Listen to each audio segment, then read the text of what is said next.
오늘은 고린도후서 1장 23절부터 공부할 차례입니다. 우리 고린도후서 1장 23절을 다 같이 읽겠습니다.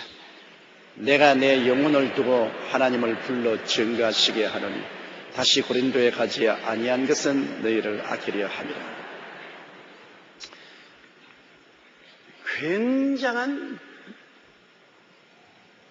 진실을 바울 선생은 말하고 싶어서 내 영혼을 두고 하나님을 불러 증거한다.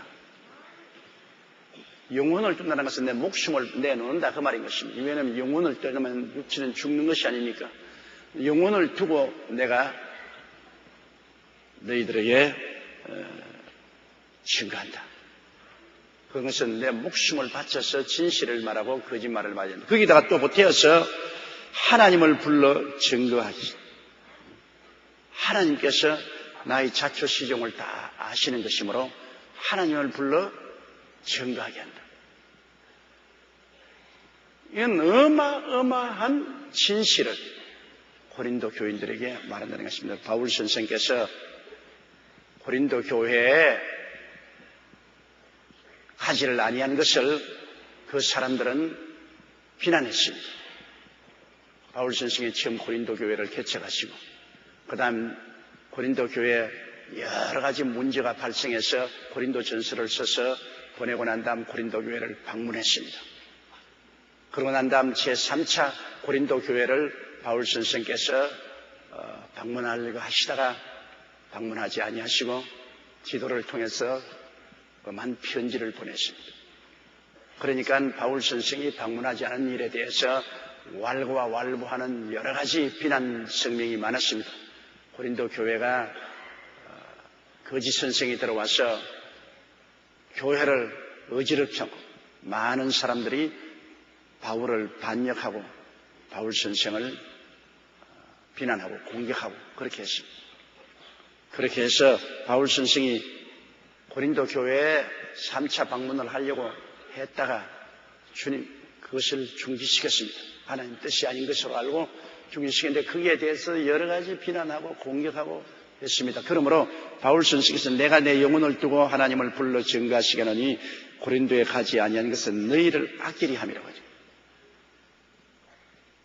내 고린도에 안 간 것이 무슨 개인적인 야로가 있어서 그런 것이 아니라 너희들을 아끼기 위해서 그래요. 왜냐 바울 선생이 고린도에 갔더라면 거기 가서 바울 선생이 화를 내야 되고 징계를 내려야 되고 채찍을 찔러야 되고 그래서 많은 사람들이 바울 선생으로 말미암아 심판을 받고 상처를 입을 수밖에 없습니다. 바울 선생은 고린도 교회에 당장 달려가서 그 여러 가지 문제를 야기한 사람들을 불러가 호통을 치고 징계를 하고 혹은 교회에서 쫓아내고 이렇게 했으면 좋았겠는데 그렇게 하면 많은 사람이 상처를 입지 않습니다. 바울 선생께서는 직접 가는 대신에 지도를 통해서 편지를 엄하게 보내므로 스스로 그들이 정하게 하고 스스로 회개하고 스스로 돌이켜서 바울 선생하고 직접 대결이 되지 않기를 바울은 원한 것입니다. 왜냐하면 고린도 교회는 바울 선생이 개척한 교회인 거므로 바울 선생이 그게 개척자요 그들에게는 영적인 아버지인 것입니다. 그러므로 개척자요 영적인 아버지와 서로 대결해서 붙으면 고린도 교인들에게도 큰 상처를 입게 되고 바울 선생도 마음에 심한 고통과 상처를 입게 됩니다. 그렇기 때문에 바울 선생은 할 수만 있으면 바울이 직접 가서 그들에게 꾸짖고 징계하고 혹은 축출하고 하는 일을 하지 말고 그의 편지를 받아보고 자성하고 회개하고 돌이키기를 원했습니다. 이래서 고린도 교인들을 스스로 변화받도록 기회를 주기 위해서 바울 선생은 친히 고린도에 안 가고 편지만 보낸 것입니다. 그 진실을 바울 선생은 알아달라는 것입니다. 내가 안 간 것은 너희를 아끼리 함이다. 그 다음 24절요. 우리가 너희 믿음을 주관하려는 것이 아니요 오직 너희 기쁨을 돕는 자가 되려 함이니 이는 너희가 믿음에 섰음이라. 부모가 항상 어린아이를 도와줄 수는 없지요. 유치원, 초등학교, 중등학교, 고등학교를 졸업하고 혹은 대학을 졸업하면 이제 부모 수라를 떠나야죠. 항상 부모에게 의지해서 무엇을 먹을까, 무엇을 입을까, 무엇을 마실까, 어떻게 살까 의지하면 이건 부모가 감당할 수가 없는 것입니다. 미국쯤만 하더라도 고등학교까지는 부모가 돌봐주고 고등학교를 졸업하고 나면 안 돌봐줍니다. 상당히 그 나라는 우리와 달라서 독립심이 굉장히 강합니다. 집에서 부모가 자식에게 용돈을 주어도 그냥 주는 법이 없습니다. 반드시 일을 시키고 줍니다. 정원에 풀을 깎아라. 구두를 닦아라. 혹은 물을 주어라. 그리고 대가로서 용돈을 줍니다. 그냥 용돈 주지 않아요. 그러면 인생을 쉽게 본다. 어느 대학생이 호텔의 수영장 소재를 하고 있습니다. 열심히 수영장 소재를 하고 있습니다.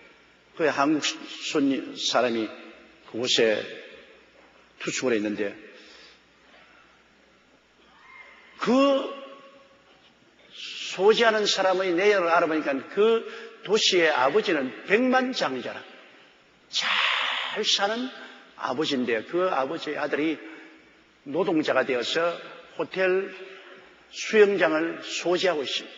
그래서 사도이사에서 물었습니다. 당신 아버지가 백만장자인데요.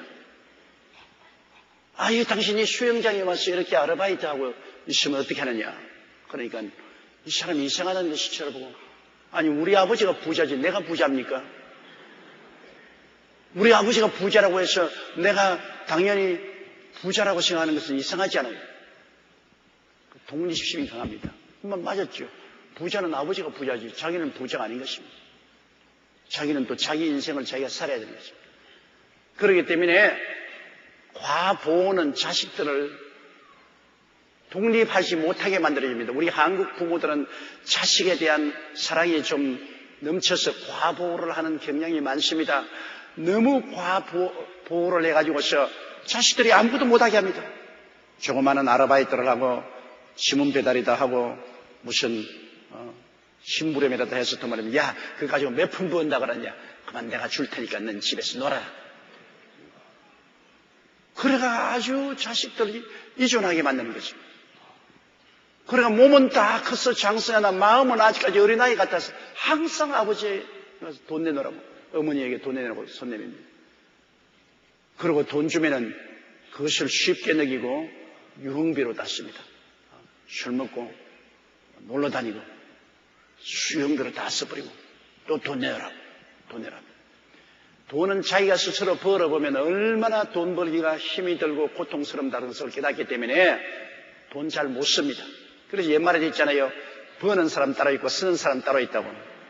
버는 사람은 돈 못 써요.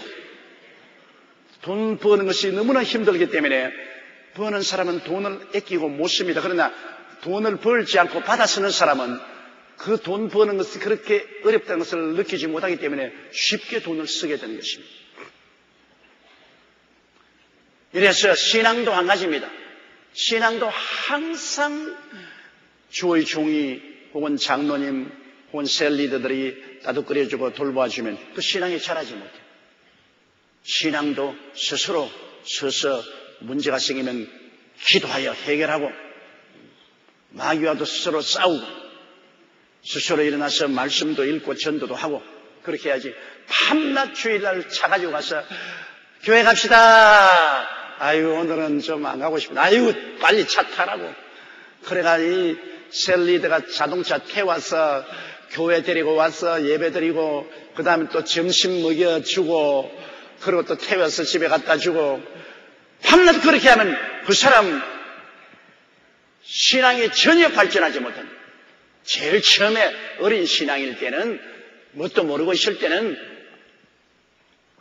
교회 선배된 장로나 권사님이나 셀리더들이 뭐 차도 채워다 주고 점심도 사주고 그렇게 여러 가지 이끌어주지만 어느 정도 신앙이 자라면 이제는 자기 스스로 교회에 나올 줄 알아야 돼요. 스스로 하나님 앞에 나와서 예배 드리고 11조 드리고 봉사할 줄 알아야 돼요. 스스로 남을 도울 줄 알아야 신앙이 자라는 것입니다. 항상 어린아이가 되어 있으면 안 돼요. 장성해야 돼요. 장성하기 위해서는 이지하는 배총을 쪽을 꺼내야 되는 것입니다. 항상 어머니에게 이준해서 살지 못하는 거죠. 이준하는 배총을 끊고 스스로 살 수 있도록 노력을 하시게 됩니다. 옛날에도 사랑하는 자식 여행을 보내란 말이 있습니다. 여행을 텅 떠나면 자기가 차편을 다 알아봐야 되고 자기가 가서 여관도 정해야 되고 자기가 밥도 챙겨 먹어야 되고 누가 도와주는 사람 없습니다. 전부 자기가 스스로 살아갈 길을 마련해야 되기 때문에 사랑하는 자식 여행 보내라는 말이 거기 있는 것입니다. 요사이는 배낭여행식에서 저 미국이나 보라파나 그냥 퉁 방학 동안에 떠나보내는 것 참 좋습니다. 젊은 사람들 배낭여행 해볼 만해요. 그래서 온 세계 각지에 다니면서 자기의 먹을 것과 있을 곳을 스스로 해결해가면서 배낭여행을 하면 집에 있을 때가 얼마나 행복했느냐, 부모 설아에 있을 때가 얼마나 좋았느냐는 것을 느끼게 되죠. 자립심을 길러줘야 되는 거죠. 자립하지만 하면 안 됩니다. 그래서 우리가 너희 믿음을 주관하려는 것이 아니다. 항상 바울 선생이 교회 개척자로서 교회의 아버지로서 성도들의 믿음을 주관해서 이렇게 하라 저렇게 하라, 이것도 오면 내가 기도해 주마, 저것도 하면 기도해 주마, 이것도 내가 도와주마, 저것도 도와주마, 이렇게 하면 신앙이 안 자르니까 이제 내가 너희 믿음을 주관하지 않으려고 어려운 문제가 당했을 때 늘 찾아가지 않는다. 스스로 해결하라. 교회에 어려운 문제가 생겼으면 스스로 해결하라. 너희 재직들이 모이고 혹은 당회가 모여서 잘못한 사람은 스스로 판단해서 징계하고 혹은 필요한 사람은 교회에서 축출도 하고 의식기도 하고 이렇게 해야지. 밤낮 문제 생기면 빨리 바울 선생 오소서, 우리가 어려우니 와서 해결하여 주소서, 이렇게 하면은 완전히 그들의 신앙이 바울 선생에게 매어 달려있고 성장 발전할 수가 없는 것입니다. 그러므로 바울 선생은 말씀에 내가 안 간 것은 우리가 너희 믿음을 주관하려는 것이 아니요 오직 너희 기쁨을 돕는 자가 되리 합니다. 사람은 스스로 일할 때 기쁨이 생깁니다. 왜냐하면 이존에 있으면은 자기가 성취한 일이 없기 때문에 성취감이 없죠. 무엇이라도 자기가 조그마한 거 만들어 놓으면 내가 했으니까 기쁘지 않아요. 야, 이거 내가 했다. 상당히 기쁨을 느끼는 것입니다. 남이 다 해주면 기쁨이 없지. 그건 바울 선생이 너희가 스스로 신앙생활을 하고 결정을 함으로 성취감이 오고 기쁨이 오는데 우리가 뒤에서 도와주기를 원하는 것이지. 우리가 다 성취해버리고 너희들에게는 아무런 성취감도 없고 기쁨도 없으면 무슨 소용이느냐. 우리가 처음 나가서 예수 믿고 구원받으라고 전도해가지고서 한 사람이 회개하고 죽게 나오면 상당히 성취감이 생깁니다. 야, 성령님이 나도 사용하시는구나. 야, 내 말을 듣고 전도해서 참 구원 기쁘다. 성취감이 있는데 셀리드가 밑 데리고서 당신은 가만히 있어. 내가 다 전도할 테니까 구경만 해. 밤낮 셀리드가 전도하고 기도하고 하니까 따라만 다니면 셀리드는 성취감이 있습니다. 회개시키고 주께로 인도하니 기쁘다. 성취감이 있지만은 그러나 따라다니는 사람은 구경만 하니까 아무 성취감이 없어. 기쁨이 없단 말입니다. 나 셀리드가 이제는 내가 안 하고 당신이 전도하시오. 아니 난 못해요. 못할 것 없어. 내가 뒤에 기도해 줄 시간에 해보세요. 나가서 전도해서 회개하고 예수를 믿게 되면 성취감이 생깁니다. 야, 이거 나도 되는구나. 그거 기뻐지고. 그러면 셀리드는 그 기쁨을 도와주는 사람이 돼야지 주장하는 사람이 되지 말아야 됩니다. 이 성취감이라는 것이 여러분 인생에서 가장 큰 기쁨과 즐거움입니다. 내가 무엇을 이루었다고 생각할 때 굉장한 기쁨과 즐거움이 오는 것입니다. 그렇기 때문에 할 수 있으면 다른 사람에게 일을 시켜서 그 성취감을 가질 수 있도록 도와주는 것이 좋습니다. 그러면 그 기쁨을 체험하게 되죠. 자녀들도 부모가 될 수 있으면 일을 시켜서 스스로 일을 완성해서 성취감을 갖게. 그러면 굉장히 기뻐하고 자랑스럽게 됩니다. 야, 내가 이런 일을 다 할 수 있으는가. 그 성취감이 생기죠. 전부 다 얘라, 너는 못한다. 너는 가만히 있어. 그리고 내가 다 해주마. 그러면 자식들은 아무 성취감을 느끼지 못하고 기쁨을 느끼지 못하는 것입니다.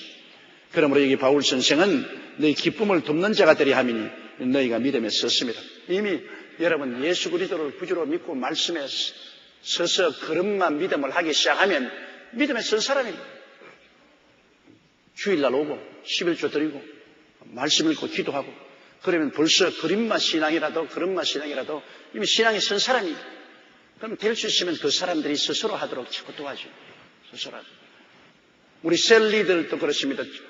우리 교역자들이 셀리드가 예배를 인도하도록 내버려 놓지 않고 전부 가서 교역자가 가서 목사나 전도사가 가서 전부 세를 인도해 주면 셀리드는 그냥 따라다니면서 헌금이나 거두고 뭐 다른 거 할 일이 없어요. 성취감이 없어요. 전혀 기쁨이 없지. 교역자가 그렇게 하면 안 돼요. 셀리드가 직접 집에서 기도하고 공과를 공부하고 연습하고 그렇게 해가지고서 구역을 인도하는데 제일 처음에는 막 정신이 안 돼가고 입이 벌벌 떨리고 입술이 바삭바삭 타고 말이 안 나와요. 그래도 자기가 공부하고 기도하고 준비한 말씀을 증거하고 사람들에게 축복을 전달하면 성취감이 생기죠. 뒤에 교역자들은 위해서 기도해주고 격려해주고 자료도 제공해주고 그러면 기쁨을 돕는 자가 돼요. 셀 리더가 자기가 예배를 인도하고 기쁘니까 그 다음에는 자신을 얻어가지고서 셀도 더 인도하게 되고 셀을 성장시키고 자꾸 교역자가 대신해주면 안 되죠. 성취감이라는 것은 굉장히 중요한 것입니다. 여러분께서 그러므로 스스로 여러분 믿음에 선과 동시에 다른 사람들이 믿음에 서도록 자꾸 뒤에서 후원하고 도와주는 것은 좋습니다만 여러분이 전부 뒤에 달고 끌고 다니면 안 되는 것입니다. 자식들도 스스로 살아가도록 하세요. 성도들도 스스로 자립해서 믿음을 갖도록 도와주는 것이 목회 생활에 참으로 중요한 관건이 되는 것입니다. 자, 고린도후서 2장 1절 우리 다 같이 읽겠습니다. 내가 다시 근심으로 너희에게 나아가지 않기로 스스로 결단하였노니. 왜냐하면 바울 선생이 지금 고린도에 가면은 근심을 가지고 나아가야 됩니다. 왜? 회개하지 않은 사람이 많기 때문에. 우상 숭배한 사람도 있고 음란한 사람도 있고 교회 돈 떼먹은 사람도 있고 그냥 사기친 사람도 있고 그런 사람들 다 바울 선생이 가서 정리정돈하려니까 마음에 상당히 염려와 근심이 많잖아요. 바울 선생은 이미 고린도 교회 고린도 전서를 기록하고 난 다음 교회 갔을 때 교회 상당한 문제들을 해결하고 정리정돈했는데요. 그 다음에 또 와서 거짓 종들이 들어와서 교회를 흐트러 놓았는데요. 요번에 또 바울 선생은 또 채찍을 들고 가면 밤낮 채찍만 들고 오는 사람이 된단 말입니다. 그러므로 내가 다시 근심으로 너희에게 나아가지 않기로 스스로 결단했다. 좀 웃는 얼굴로 기쁜 마음으로 찾아가야지. 염려 근심을 잔뜩 가지고서 노기를 띠고 채찍을 들고 그는 가지 않기로 결단을 내렸다. 그 말인 것입니다. 사실 그래요. 목사가 교회를 목회할 때 밤낮 강단에 서서 호령을 치고 꾸짖고 고함을 치고 그렇게 하면 목사도 편치 않고 교인도 편치 않습니다. 교회가 편안한 목사가 아주 얼굴에 화평한 얼굴로 기쁨을 가지고서 좋은 말씀을 전가하면 목사도 좋고 성도도 좋은 것입니다. 바울 선생께서는 고린도 교회에 될 수 있으면 가서 바울 선생이 염려 근심하고 그곳에 심판하고 판단하는 일을 하지 않기로 결정했다고 말했습니다. 2절요. 내가 너희를 근심하게 하면 나의 근심하게 한 자밖에 나를 기쁘게 하는 자가 누구냐? 바울 선생의 기쁨은 고린도 교인들에게 있는데 교인도 교인들을 꾸짖고 근심하게 만들면 고린도 교인들이 바울 선생의 기쁨을 줄 리가 없지 않아요. 바울 선생의 기쁨의 근원이 고린도 교인들입니다. 그러므로 교인들을 꾸짖고 채찍해서 모두 다 교인들이 고통을 당하고 근심하게 만들어 놓으면 바울 선생은 위로받을 데가 없습니다. 교인들이 기쁘고 즐거우면 바울 선생에게 큰 위로가 되지 않습니다. 가정에도 한 가지 아닙니까? 자식들이 부모에게 큰 위로가 되고 기쁨이 되는데 자식들이 부모가 꾸짖고 채찍질하고 자식들하고 사이가 좋지 않으면 부모에게 기쁨을 줄 자식들이 부모에게 꾸중을 듣고 전부 다 우울해 계시면 부모들이 위로받을 데가 없어요. 우리 사람들은 이 세상에 살면서 위로와 기쁨이 반드시 필요합니다, 여러분. 기쁨이 있어야 우리 인생을 살아갈 수 있습니다. 이 조그만 동리에 보면 정월이나 정초나 정월 대보름이나 그렇지 않으면 추석 때 온 동리 사람이 다 모여가 꽃갈 쓰고 징 두드리고 깽작깽거리고 그렇게 하지 않습니까? 그 왜 온 교회 동리가 다 모여 그랬습니까? 그것은 동리 사람들이 다 모여서 큰 기쁨의 잔치를 가지면 마음의 스트레스가 다 풀리고 그 다음 남은 한 해를 온 동리가 화합해서 잘 살 수가 있는 것입니다. 마음의 기쁨, 이거 굉장히 필요한 겁니다, 여러분.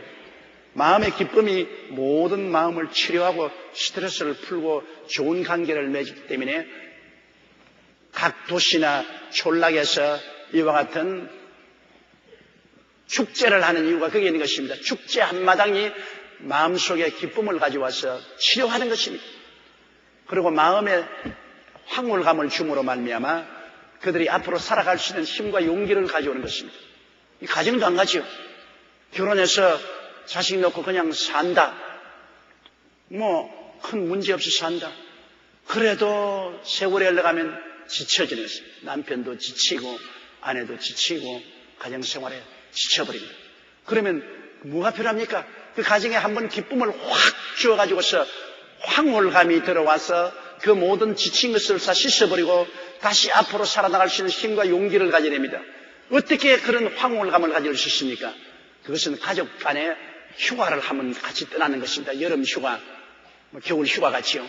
온 가족이 다 막 차에다가 그냥 짐 싣고 우리 휴가 떠나자. 그래서 한번 중 떠나는 거예요.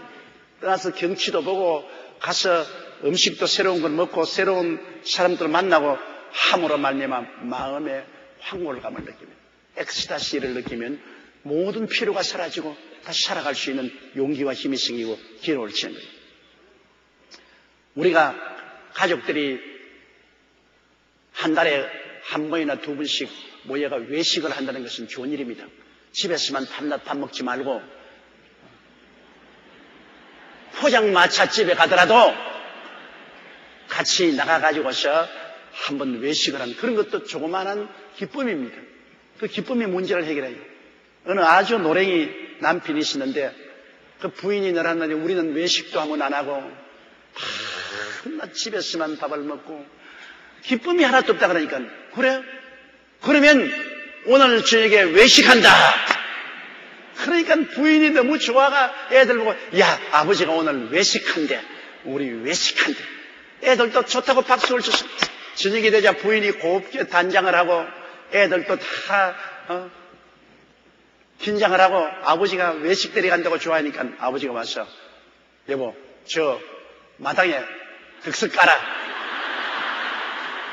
마당에 왜 득석 갑니까? 방 안에서 묵지 않고 외식을 한단 말입니다. 마당에서 먹으면 됩니다. 그래가 영 찬물을 끼얹어버리고 낙심하게 했다는 글을 읽어본 적이 있는 것입니다. 사람이란 조그마한 일에도 생활에 변화가 필요한 것입니다. 생활의 변화가 마음의 기쁨을 가져오고 기쁨이 살아갈 용기와 힘을 갖다 주는 것입니다. 정 못 살 때 밥도 못 먹을 때는 막 죽기 아니면 살기로 발버둥을 치고 생존하려고 노력할 때지만은 그러나 어느 정도 의식주 문제가 해결되면은 우리의 생활에 기름을 칠 필요가 있는 것입니다. 그래서 기쁨을 체험할 수, 기쁨을 체험하면 살아갈 용기와 힘이 있습니다. 우리 예수 믿는 것도 한 가지입니다. 우리가 큰 기쁨을 체험하면 굉장한 힘이 있지요. 오순절 전에 예수님의 제자들은 전부 두려워하고 불안해서 숨어 있었습니다. 그러나 오순절 날에 성령이 임하시자 성령에 충만하니 그들이 기쁨이 충만해지니까 굉장한 힘이 생겨가지고서 죽기 아니면 살기로 나가서 전도해서 예루살렘과 유대와 사마리아의 복음으로 충만케 하고 나중에 로마까지 뒤엎어버렸습니다. 기쁨이 생기면 어마어마한 힘이 생겨서 일할 수 있는데 기쁨이 사라지면 아무것도 하고 싶지 않아요. 가정에 기쁨이 사라지면 그는 일하지 않습니다. 열심히 가족들을 먹여 살리겠다고 애쓰고 힘쓰고 일하는 것은 기쁨이 있었는데, 내 처자를 돌보고 애들에게 희망을 준다는 그런 기쁨이 있었는데, 집에서 부인이 늘 바가지 끌고 애들이 늘 공부도 안 하고 방종하고 어느 시점에 와서 그만 남편이 기쁨을 잃어버립니다. 우울증이 됩니다. 그 다음 다 포기해버립니다. 될 대로 되라. 가지껏 이 평생 그저 될 대로 살다가 가자. 이래되면 절단강선하죠.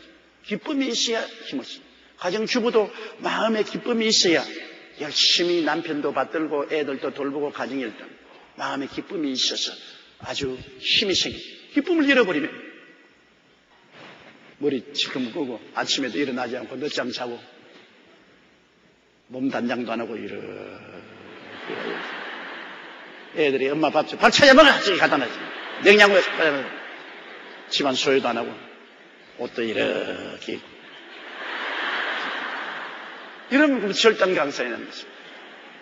기쁨이 오면 얼굴도 화장도 하고 머리도 아주 반질반질하게 하고 옷도 힘들어가 입고 웃음도 깔깔 웃음으로 웃고 살아갈 힘과 용기가 생깁니다. 우리 예수 믿는 사람에게 기쁨이란 기도에서 성령으로 충만한 것입니다.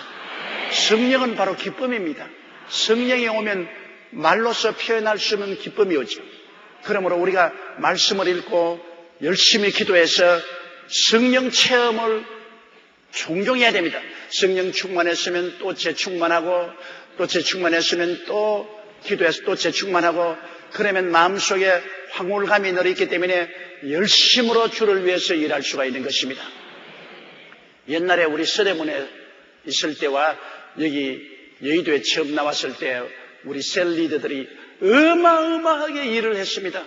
서대문에 있을 때는 죽기 하면 살기로 우리 셀 리더들이 일을 했고 여기 처음 나와서도 굉장히 그렇게 일을 한 것은 그때는 우리 생활 환경이 어려웠기 때문에 의지할 데가 없어서 다 철야 나오고 모두 새벽기도 나와서 주님께 부르짖다 보니까 성령이 충만해요.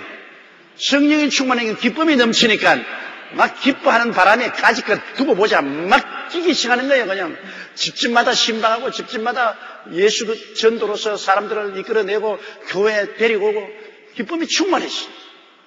기쁨이 있기 때문에 생활의 어려움에도 불구하고 그걸 극복하고 열심히 전도했는데 이제는 생활이 다 비교적 안정이 되고 유보하게 되니까 새벽 기도도 열심히 안 나오고 철학 기도도 안 나오고 기도하지 않으니까 성령 충만 안 하단 말입니다.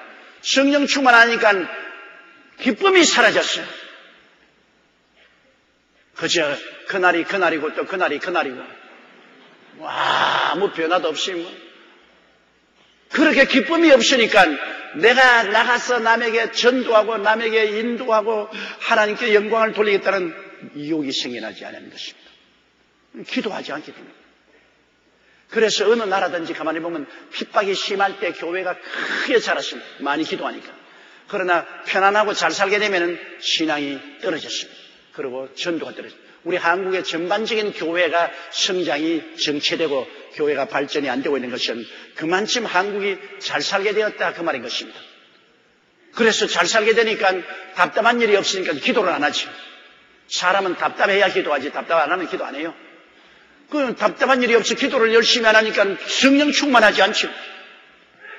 성령이 기쁨의 근원인데 성령 충만하지 않으니까 예수를 믿어도 기쁨이 없이요. 그래서 형식적인 신앙이 돼요. 주일날 오면 교회 가고 11조도 드리고 그리고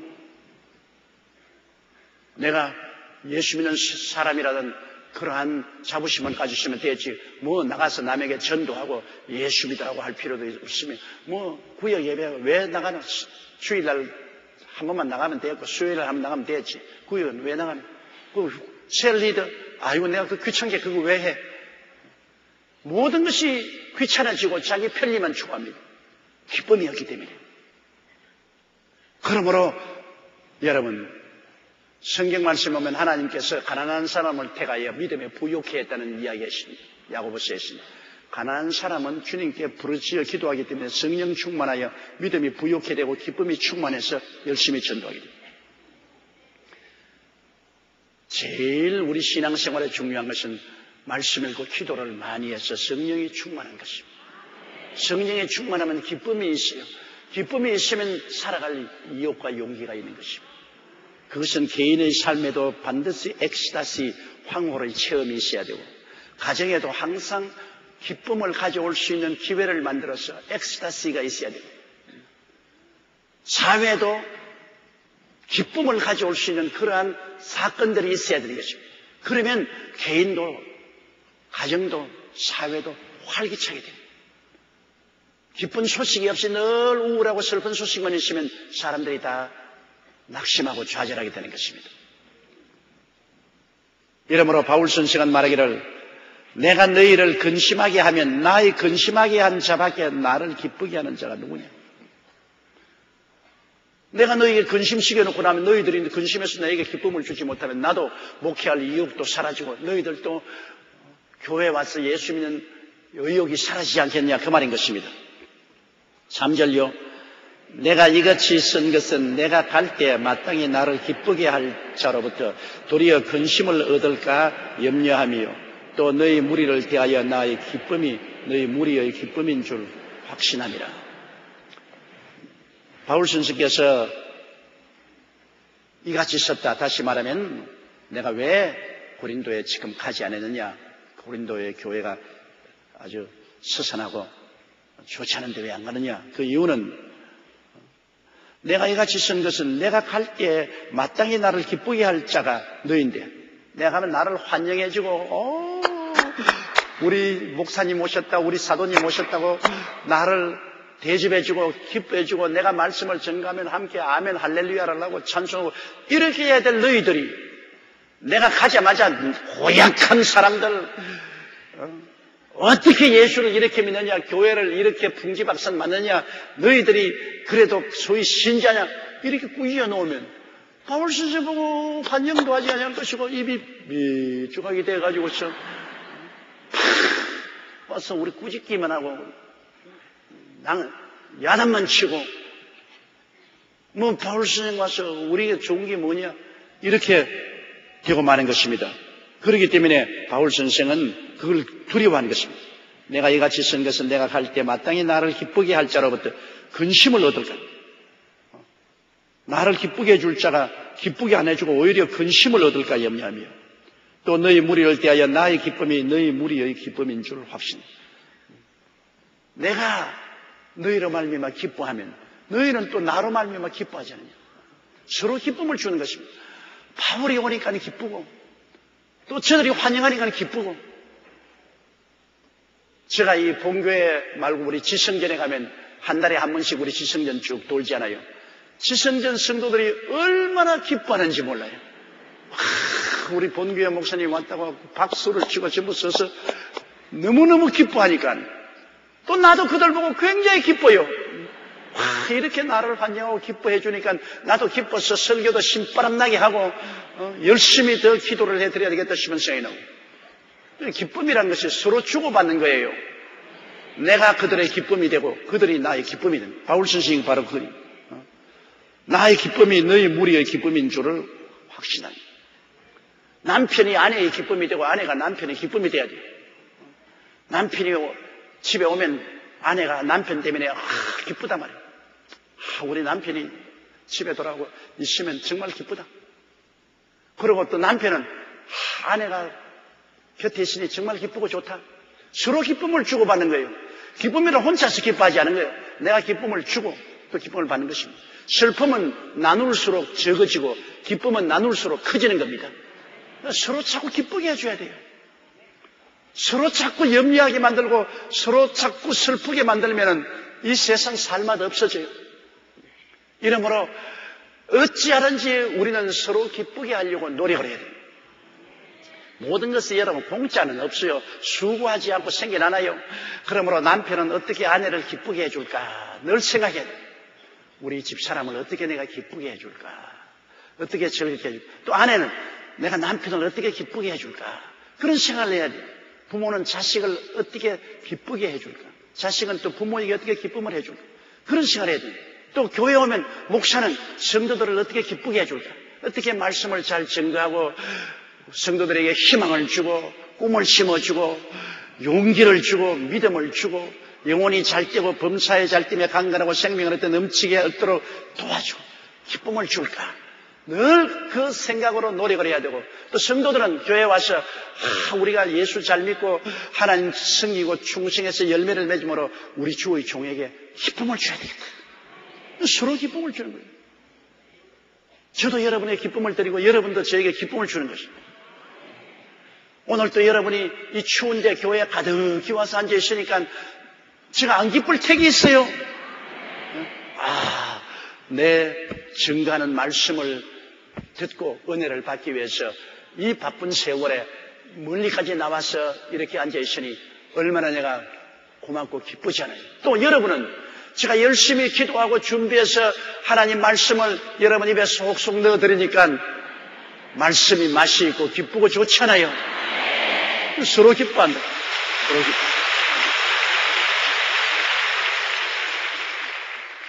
4절요. 내가 큰 환난과 애통한 마음이 있어 많은 눈물로 너희에게 썼노니 이는 너희로 근심하게 하려 한 것이 아니요 오직 내가 너희를 향하여 넘치는 사랑이 있음을 너희로 알게 하려 합니다.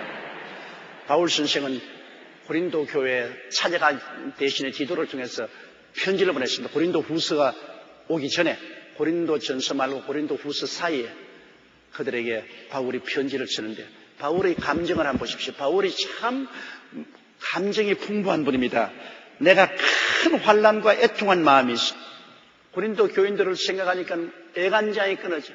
마음에 큰 환난, 마음에 그냥 완전히 그냥 마음이 형언할 수 없이 마음이 고통스러워. 마음에 큰 환난과 통곡하는 마음이 있어. 그러니 바울 선생이 고린도를 교인들을 얼마나 사랑했는지. 고린도 교인들이 잘못되고 있는 것을 볼 때 거짓 선지자에게 끌려가고 하는 것을 볼 때 얼마나 마음이 큰 환난과 애통합니다. 이 부모가 자식을 향한 마음 갖고 강아지입니다. 자식은 방종해서 잘못 나가면 그 자식을 바라보는 부모가 마음의 환난과 고통이 있는 것입니다. 바로 이 이웃에 있는 모 교회 목사님이신데 목사님이 은퇴할 때 교회에서 목사님에게 조그마한 집을 하나 사드렸습니다. 그래서 장로들이 그 목사님에게 집 문서를 주면서 목사님 누가 와도 보증 서지 말고 문서를 주지 마세요. 자식이 오더라도 그렇게 하지 마세요. 그렇게 하겠다. 그런데 맏자식이 사업하다가 어려움을 당해서 부모에게 찾아왔어요. 아버지, 집 문서 좀 내주십시오. 그러면 내가 은행에다가 담보로 잡고 돈을 좀 끄집어내면 내 사업을 하겠습니다. 참, 아들은 쉽게 말을 했는데 아버지는 장로들이 이렇게 하지 말라고 또 은퇴해서 앞으로 살아갈 길이 이것에 이전하고 있는데 이것 날려버리면 살아갈 수 없잖아요. 그러나 그 자식이 아버지에게 보증을 써려는데 안 써줄 수도 없고 큰 마음의 환난과 애통함이 있었습니다. 그래서 그 목사님이 할 수 없이 자식에게 꼭 이것은 너희 어머니와 내가 남은 여생 살아야 될 집이고 그러니까 꼭 네가 이 담보는 풀어줘야 된다. 문제없이 풀어드리죠. 나를 믿으세요. 누구를 믿어요, 이 세상에? 누구를 믿어요? 그 집문서 내줬어요. 그 집문서 은행에 보증해가지고서 돈 가지고 사업한다고 하다가 망해버려요. 하루아침에 그 부인하고 애들하고 미국으로 도망을 쳐버렸어요. 그러고 난 다음에 은행에서는 차압이 들어왔어요. 그래서 그 노부 부부가 쫓겨났습니다. 올 때 갈 데 없으니까 노부부가 교회에 와서 하루 종일 앉아서 울고만 있는 겁니다. 마음에 큰 환난과 애통입니다. 그런데 그 교회에 와서 울고 있는 그 목사님 부부가 뭐라고 말하냐면 우리는 다 늙었으니까 막 이렇게 얻어먹다가 죽어도 괜찮은데 부도를 내고 미국으로 도망을 친 자식과 손녀들이 어떻게 고생을 하겠느냐.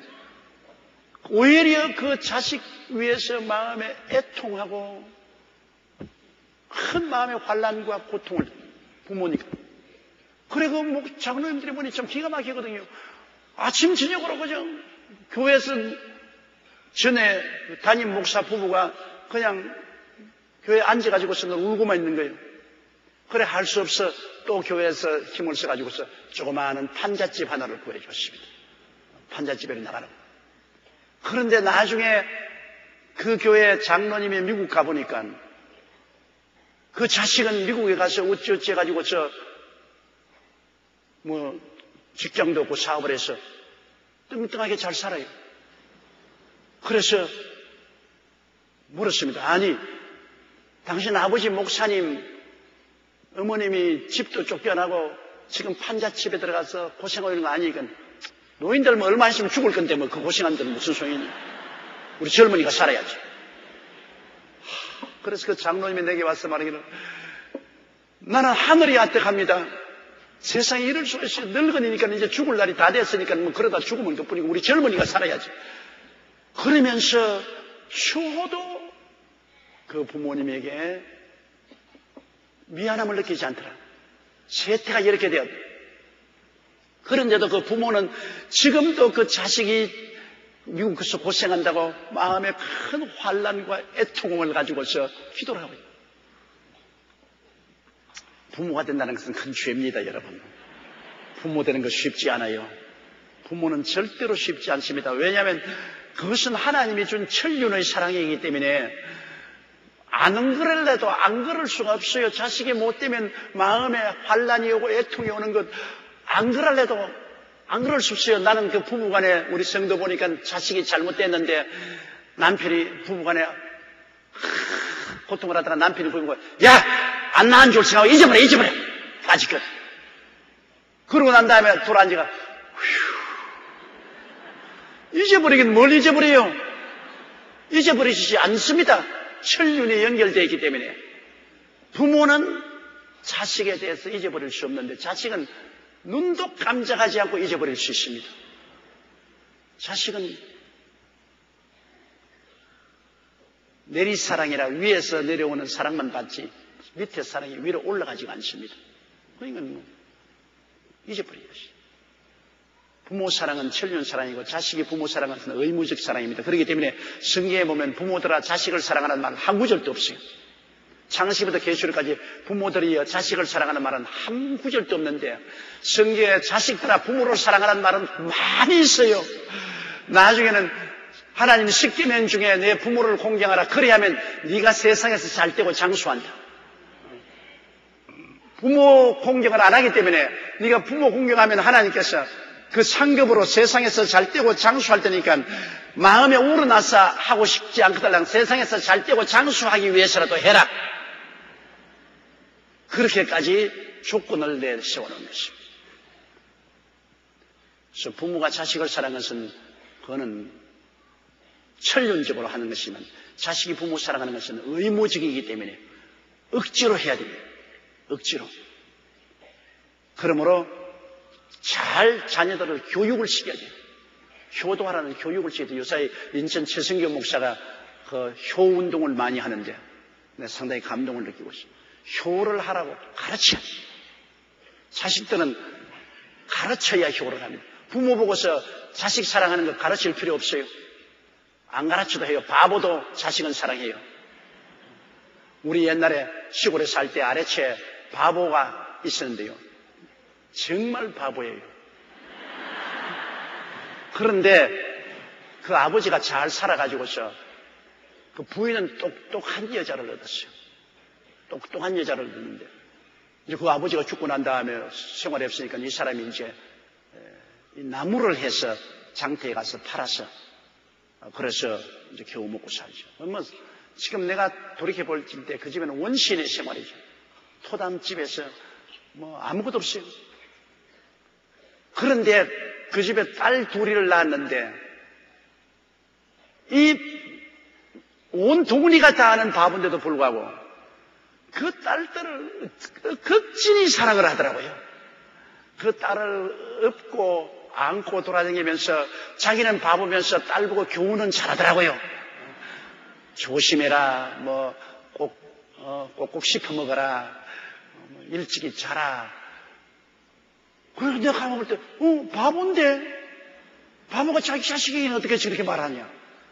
그러나 바보라도 자식은 사랑할 줄 알아요. 가르칠 필요 없어. 바보 보고 자식 사랑해라. 배워. 그렇게 할 필요 없어. 바보는 안 배워도 자식 사랑할 줄 알아요. 그러나 자식은 부모 사랑하는 것을 가르쳐야 돼요. 안 가르치면 안 해요. 어릴 때부터 효를 가르쳐야 돼요. 그냥 내버려 놓으면 안 해요. 부모 사랑은 가르쳐야 돼요. 그렇기 때문에 효 교육이라는 것은 우리 한국 땅에 꼭 있어야 돼요. 요사이는 부모를 공경하는 자식들이 점점 없어져요. 그저 부모에게 주시옵소서 당자처럼 있는 것 다 훑어가려고 하지, 부모를 공경하고 노래 부모를 사랑하는 자식들이 점점 없어집니다. 그래서 늙어지면 부모들은 아예 축구 공이 큰아들 집에 가면 작은 집에 가라고 하고, 작은 집에 가면 셋째로 가라고 하고, 셋째로 가면 넷째로 가라고 하고, 아주 불쌍하게 짝이었습니다. 그렇기 때문에 내가 여러분께 말하고 싶은 것은, 세대가 이렇게 된 걸 어떻게 합니까? 주님이 늦게 오시면 여러분도 늙어서 살 준비를 해야 돼요. 자식에게 다 줘버리고 난 다음 나중에 자식에게 이전해서 살겠다고 생각하는 사람은 바보야.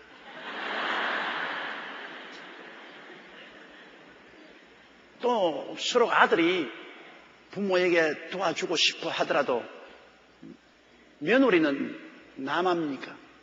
며느리가 좋아합니까? 안 합니다. 요사이 며느리 이기는 아들 봤어요? 그러니까 며느리가 싫어하니까 며느리 눈치 본다고 부모 도와줄 수 없어요. 그러므로 자식은 그저 공부시켜서 결혼시켜 보내줬으면, 그래서 부모 할 의무 책임은 다 하고 여러분 살 일은 여러분이 준비를 해야 돼요. 여러분이 살아갈 길은, 노래 살아갈 길은 여러분 스스로가 준비를 해 놓아야 돼요. 나중에는 자식이 와서라도 보증설하게도 그런 거 쓰면 안 돼. 웃을 일이 아니야. 나중에 적막강산이 되고 말아. 바울 선생은, 고린도 교인들은 영적인 자식들이니까 바울 선생을 그렇게 끔찍하게 사랑하지 않아요. 그러나 바울 선생은 영적으로 그 교회를 낳았기 때문에, 영적으로 자기 자식이기 때문에 고린도 교인들에 대해서 그런 마음에 큰 환난과 애통하는 마음이 있어 많은 눈물로 너에게 썼다. 바울의 감정이 얼마나 풍부합니까? 그냥 눈물을 흘리고 것이 아니라 편지를 쓸 때 많은 눈물을 흘려 엄중한 편지를 썼습니다. 고린도전서나 고린도후서 사이에 고린도의 기도를 통해서 편지를, 그 편지는 지금 없어요. 사라지고 없는데, 바울 선생이 말하기를 그 편지를 쓸 때 많은 눈물을 흘리면서 썼다.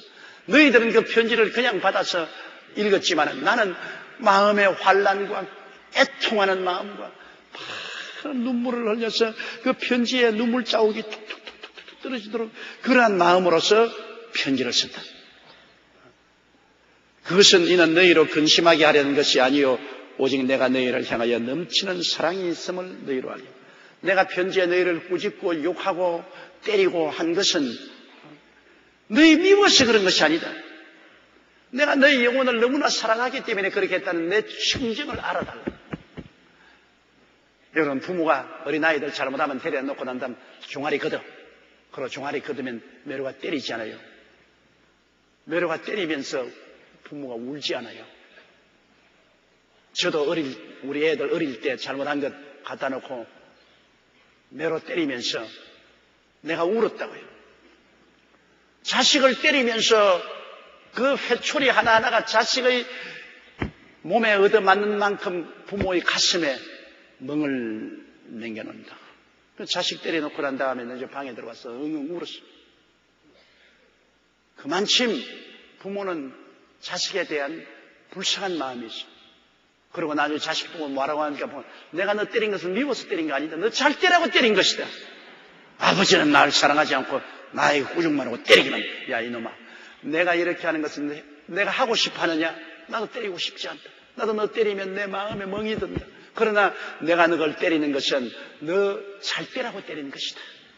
너가 커서 훌륭한 사람이 되라고 때린 것이니 지금은 내가 원망스럽지만은 네가 커서 나중에 돌이켜보면 내가 너에게 채찍질한 것 고맙게 될 것이다. 그렇습니까? 어느 형무소에 죄수가 사형 선고를 받았는데 도적하러 들어가서 사람을 죽였어요. 그래서 어머니가 면회를 가니까 자식이 어머니를 향해서 울면서 어머니 손 한 만져보자 그랬어. 손을 넣어주니까 창살 싸움으로 어머니 손을 땡기면 깨물어버렸어. 엄마가 막 죽는 소리라고 잡아당기는데 손가락이 덜렁 끊어져 나갔어. 야 이놈아, 왜 엄마 손을 물느냐? 엄마, 내가 어릴 때 이웃집에 가서 물건 훔쳐왔을 때 엄마가 나를 심하게 꾸짖고 때렸으면 내가 그 도백이 없을 것인데 엄마가 나 잘했다고 칭찬했지 않냐? 너 안 들키고 용하게 가져왔어. 들키면 큰일 난다.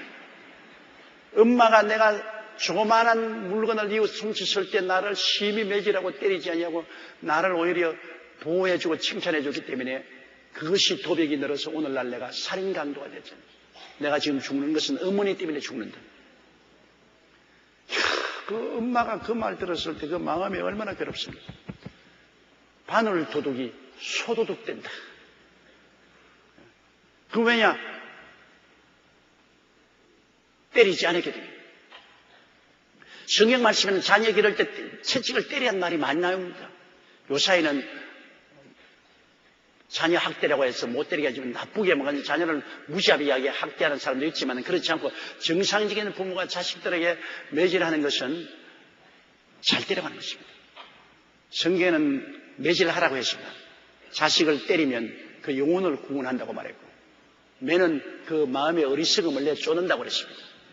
매를 때리면 바보 같은 생각이 쫓겨나가고 매를 때리면 그 영혼을 구원한다. 그러므로 징계를 해야 돼요.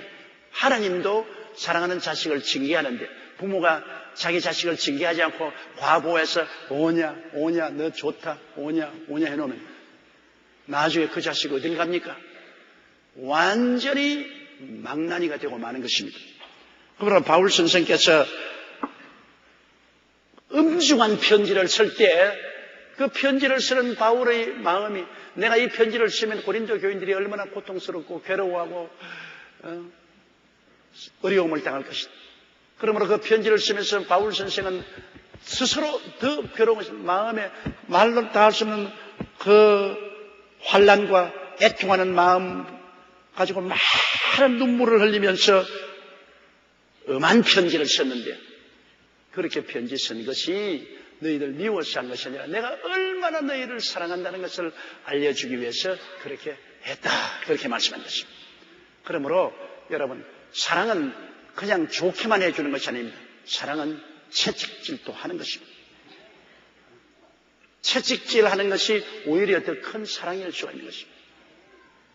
저는 언제나 말하지만 제가 중학교 시절에 우리 영어 선생을 그때는 미워했다고요. 그분이 교실에 들어올 때는 언제나 이 대나무, 큰 대나무를 어깨에 들고 와요. 왜냐? 영어를 숙제를 안 해오든지 영어를 잘 공부 안 해오면 불러내가지고서 요 병아리 같은 새끼 하면서 그냥 때리는데 그때는 저 선생 교통사고 나서 안 죽냐? 저거 왜 매일같이 살아서 오느냐? 너무나 밉더라고요. 그래서 그 선생 시간에는 눈이 뽀얗게 되도록 영어를 읽고 문법을 외우고 온다. 저도 그때 매 안 맞으려고 그냥 영어 문법을 열심히 공부하고 그냥 영어를 돌돌 돌송을 했죠. 그러면서 그때도 저놈의 선생 죽으면 좋겠다고 생각했는데 오늘날 내가 돌이켜볼 때 제가 오늘날 스스로 영어를 자습하고 공부해서 온천하에 나가서 복음을 전가할 수 있는 기초를 닦은 것은 그 선생님 때문에 닦은 것입니다. 지금 돌이켜보면 그 선생이 얼마나 고마워요. 그 대나무 몽둥이를 2개나 가져왔으면 더 좋았을 거 가지고서 하나만 가지고 그때는 다 미워했지만은 그 선생 때문에 나는 영어를 지금 잘하게 됐어요. 그때 기초를 닦았기 때문에 훗날에 내가 자습할 수 있는, 기초가 없으면 자습도 못 하잖아요. 그래서 내가 늘 돌이켜보면 그 선생 고마운 생각이 나요. 여러분, 선생님도 음악에 가르쳐야 애들 공부하는데 요 사이는 애들 교육이 안 되는 것은 선생이 애들 좀 음악에 꾸짖고 때리면 당장 핸드폰을 가지고서 경찰에 고발하든지 안 그러면 부모에게 선생이 날 때린다. 그러면 부모가 또 입에 거품을 누르고 뛰어와가지고 삿대질하면서 어떻게 키운 자식인데 네가 왜 내 자식 때리냐. 선생 못해요. 못 가르쳐. 일단 선생이 선생으로 들어오면 나무 자식 맡았을 때 누가 때리고 싶겠어요? 자기는 월급만 받아먹으면 되는데 뭐 그렇게 때릴 이유가 없지 않아요. 그러나 그래도 교육을 시키겠다는 안타까운 마음이 있기 때문에 못되게 구는 놈 때린 것입니다. 또 젊은 애들 못되게 구는 놈들 많지 않아요, 여러분. 학교 가서 대단히 못되게 굴거든. 저도 학교 다닐 때 꽤나 못되게 구른 적이 있어요. 왜냐하면 옆에 있는 애 점심 도시락 내가 다 먹어버리고 빈 도시락 딱 나. 그러면 내 도시락 선생님 누가 내 도시락 먹었다고 애가 깡충깡충 뛰고 난 모른 척 가만. 그런 못된 놈들 많다고요. 그러니 선생이 할 수 없이 때려야 되잖아요. 그러니까 때리는 선생이 무슨 감정이 있고 미워서 때리는 거 아닙니다. 잘 때라고 때리는 것이면 교육적인 의미에서 어찌할 도리가 없습니다. 그런 거를 부모가 그냥 가서 선생에게 삿대질하고 어떻게 키운 자식인데 네가 왜 때리냐 이러면 선생이 좌절하죠. 낙심하고 뭐 애들 가르칠 의욕이 없습니다. 애라 까짓 건 뭐 될 대로 되라. 내 사꾼으로 그냥 아무렇게나 가르치고 뭐 자기야 뭐 배우든 안 배우든 난 월급만 받아보면 된다. 이렇게 되면 애들 교육이 엉망이 되죠. 요사이 점점 한국의 교육 현실이 이렇게 돼가고 있는 것을 볼 때 안타깝게 한이 없는 것입니다. 자, 5절요.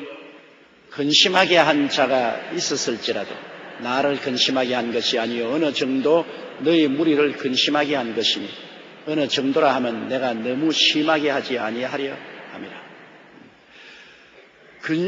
바울 선생을 근심하게 했으면 다른 사람에게도 근심시켰을 것입니다. 몇 사람이 교회에서 잘못했으면 바울 선생만 근심하게 한 게 아니라 교회 선량한 성도들, 열심히 예수 잘 믿고 교회를 잘 받들는 사람들이 마음에 근심을 하게 됩니다. 저 사람들 때문에 우리 교회가 시끄럽고 말이야. 예배 분위기가 엉망이고 교회 나가고 싶지 않다.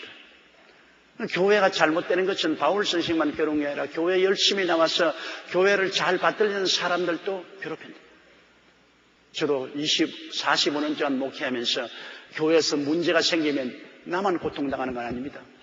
교회 몇 사람이 일어나서 단체를 만들고 교회 문제를 일으키면 목사인 내가 괴롭지요. 그러나 당장 고통을 당하는 것은 교회 당회 장로님들이 고통을 당합니다. 그 문제를 어떻게 해결해야 될까?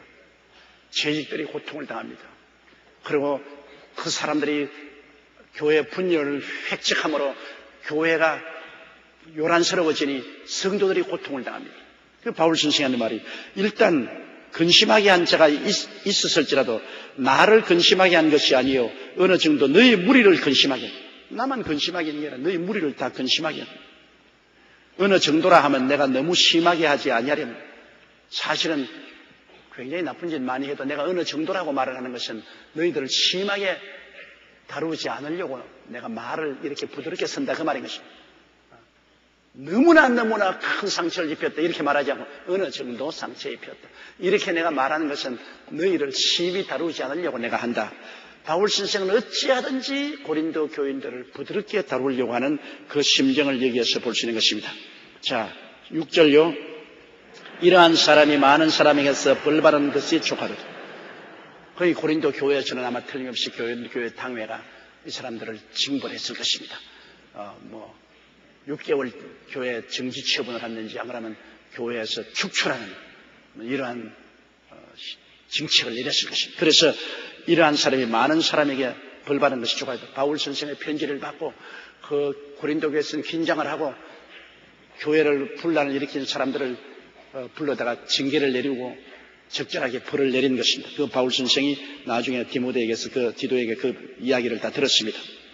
그러므로 이러한 사람이 많은 사람에게 벌받은 것이 족하도다. 7절요. 그런즉 너희는 차라리 저를 용서하고 위로할 것이니 제가 너무 많은 근심에 잠길까 두려워한다. 이게 부모 심정 아닙니까? 때려놓고 얼싸하는 것입니다. 때려놓고 얼싸하는 것. 자, 그 잘못한 사람들 교회에서 전부 징계를 하고 채찍을 때렸는데 이제 또 이 사람들이 징계를 따고 너무너무 낙심을 하고 절망해서 그만 신앙도 버리고 교회를 떠나면 안 될 테니까 이제는 그들이 충분히 징계를 받아 회개했을 것이므로 도로 끌어안으라. 도로 사랑으로 끌어안아서 위로하고 신앙을 회복하도록 하라. 이 부모의 심정입니다. 때려놓고 끌어안고 우는 겁니다. 때려놓고 난 다음에 다시 어루만져주고 상처 입혀주고 난 다음에 붕대로 감아주는 그 부모의 심정입니다. 바울 선생은 고린도 교회 성도들이 잘못한 무리들을 징계하고 심판했으나 그 사람들이 너무 낙심하고 절망하지 않게 하기 위해서 용서해주고 이제는 도로 끌어안아서 다시 신앙을 회복하게 해주라고 그렇게 간절히 간청하고 있습니다. 8절요. 그러므로 너희를 원하노니 사랑을 저희에게 나타내라. 때려놓았으나 다시 사랑을 베풀라. 이 하나님의 역사입니다. 하나님께서 보세요. 우리가 잘못하면은 하나님이 징계를 해서 우리를 심히 다루지. 우리만 하나님께 지적받고 큰 고통을 당합니다. 그러나 우리가 회개하고 돌았으면 하나님은 모든 과거를 다 잊어버리고 또 큰 사랑으로 끌어안아 주시는 것입니다. 이것이 반복되는 것이 우리 신앙생활 아닙니까? 우리가 한결같이 쫙 신앙으로 자란 사람 누가 있어요? 또 넘어지고 또 수렁에 들어가고 개가 토했던 것을 도로 먹고 돼지가 목욕을 해놓으면 또 도로 수렁에 들어가고 그러면 또 하나님이 채찍으로 때리고 징계하시고 그러면 또 으엉 울고 전부 여지없어 손 들고 옵니다. 그러면 또 하나님 다 용서해 주시고 다시 복구해 주시고 축복을 주시면 납작 웃음을 웃으면서 또 주님께 나왔다가 또 살만하면 또 옆길로 나가가지고서 또 죄짓고 또 세상으로 나오고 또 얻어맞고 또 들어오고 이 생활이 계속 반복하는 것입니다. 그래서 세월이 흘러가면 조금 셈이 들어서 나중에는 하나님의 뜻을 알게 되고 이제는 갈지자 걸음을 걷지 않고 바로 서게 되는 것입니다. 이렇게 하는 과정이 오랜 세월이 걸립니다. 그렇기 때문에 처음 예수 믿고 성령 받고 뛰고 불 받았다고 불로 하고 막 저런 엉터리 신앙 20년 30년 믿은 사람 보고 저거 가짜 신앙이다, 저 엉터리 신앙이다 야단법석하는 그런 사람 내가 많이 봐요. 그 사람들이 위대한 신앙입니다. 그는 일시적으로 소나기 같은 은혜를 받아가지고서 정신없이 취해서 야단이지만은 그러나 10년, 20년 오랜 세월을 넘어졌다 일어나고 넘어졌다 일어나면서 신앙의 연단을 받아 자란 그 신앙이 그게 더 놀라운 신앙인 것입니다. 일시적으로 은혜 받았다고 뛰고 꿀리는 것은 얼마 있으면 은혜 쏟아버리면 아예 맹숭맹숭하게 되고 말이에요. 신앙의 연조가 필요한 그것이 필요합니다. 적어도 10년, 20년 꾸준히 믿었다는 것은 중풍추월을 통해서 많은 시험과 환난을 겪고 많은 죄도 짓고 회개도 하고 그래서 그만큼 셈이 들고 자란 사람입니다. 장성한 사람이 된 것입니다. 신앙에 장성한 데는 시간이 필요합니다. 하루 만에 장성하지 않는 것입니다. 그렇기 때문에 오래 예수 잘 믿은 것 정말 칭찬하고 찬양할 만한 것입니다. 이러므로 여기에 고린도 교인들 중에서 시험에 들고 죄짓고 한 사람들 심히 꾸짖고 징계했으나 도로 받아들이고 사랑을 또 베풀어서 다시 신앙을 복구하게 하라. 이 하나님의 사랑이었습니다. 하루에 7번씩 70번씩 죄를 짓고도 회개해서 돌아오거든 용서해 주라 그랬습니다. 회개 안 하면 용서 안 돼요. 회개하고 돌아오면 용서해 줘. 7번씩 70번이면 490번입니다. 하루에 여러분 점심 도시락 사서 돌아다니면서 죄 지어도 490번 못 지어요. 그러니까 무한대로 용서해줘. 회개하고 돌아오면 용서해줘. 진심으로 회개하고 돌아오면 용서해줘. 자꾸 회개하고 용서받고 또 회개하고 용서받음으로 성령으로 말미암아 점점 올바르게 쓰게 되는 것입니다. 9절요. 너희가 범사에 순종하는지 그 증거를 알고자 하여 내가 이것을 너희에게 썼노라. 그래서 이 편지를 바울 선생이 쓴 것은 너가 나쁜 일에도 내가 그들을 징계하라 할 때 순종하고 또 용서하라 하는 것도 또 순종하고 내가 범사에 너에게 여러 가지 교훈하는 것을 순종하는지 안 하는지를 보기 위해서 내가 이 고린도 후서를 그다음 적어서 보냈다는 거예요. 고린도 후서를 써서 보낸 것은 내가 한 말을 들어서 순종해 주는지 아닌지 그 증거를 알고자 하여 이걸 썼다는 것입니다. 10절에요.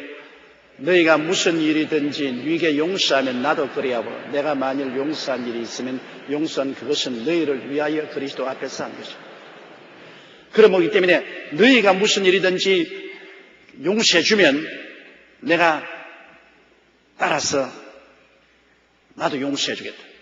너희가 용서해 준 사람을 내가 용서 안 해주는 일이 없겠다. 너희가 용서해 주면 나도 같이 용서하겠다. 너희가 무슨 일이든지 네게 용서하면 나도 그리하고 내가 만일 용서한 일이 있으면 용서한 그것은 너희를 위하여 그리스도 앞에 선 거죠. 내가 용서한 일이 있으면 너희들이 잘되기 위해서 용서해 줘. 예수님 안에서 너희 잘되기 위해서 용서하는 것이지 너희 못되기 위해서 용서하는 것이 아니다. 그러므로 너희들이 용서하면 나도 용서하고 내가 또 용서해 주는 것은 너희들이 돌이켜서 잘되게 하려고 하는 것이지 못되게 하려고 하는 것은 아니다. 그저 과거는 잊어버리고 내가 또 용서해서 그리스도 안에서 용서해서 너희를 바로 세우려고 하는 것이다. 용서는 이 세상에 살아가는 동안에 너무나 필요합니다. 용서 없이 인생은 살지 못합니다.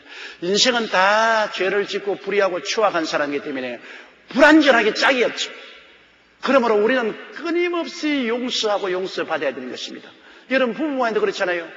남편은 아내를 용서할 줄 알아야 됩니다. 아내가 완전한 사람 아니거든요. 아내의 어느 심사 행동을 이해하고 동정하고 사랑하며 용서를 자꾸 해주고 또 아내도 남편을 용서해야 됩니다. 남편을 자꾸 율법적으로 보고 따지고 하면 못 살아나요. 용서해줘야 돼요. 용서해서 자꾸 끌어안아줘야 돼요. 어리석은 자식들도 부모가 용서하고 자꾸 끌어안아줘야 되고 이웃도 서로 용서해줘야 돼요.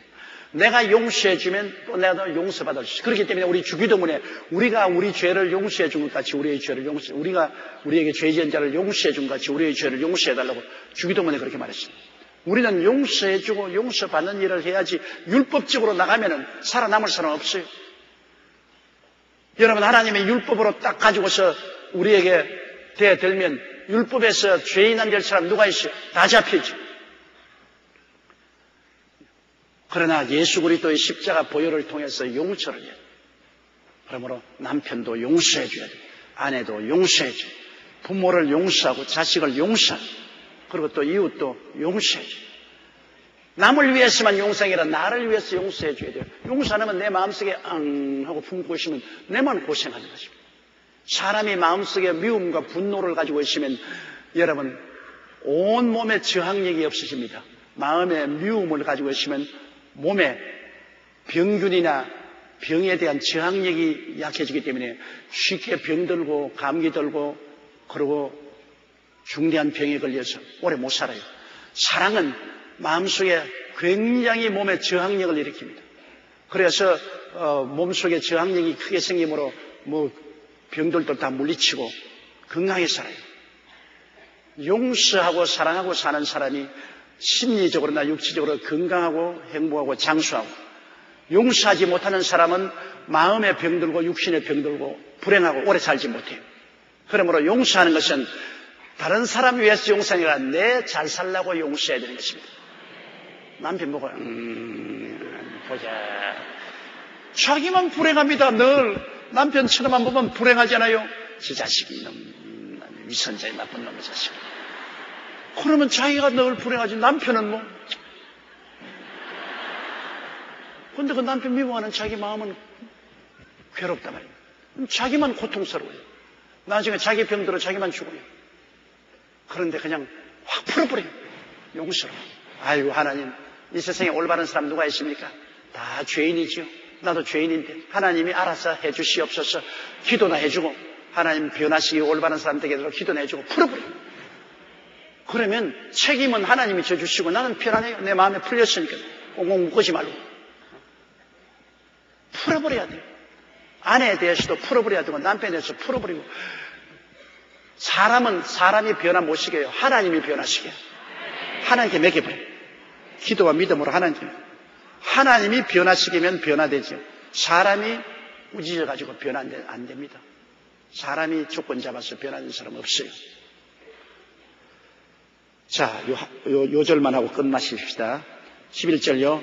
이는 우리로 사탄에게 속지 않게 하려 함이라 우리가 그 괴계를 알지 못하는 바가 아니로다.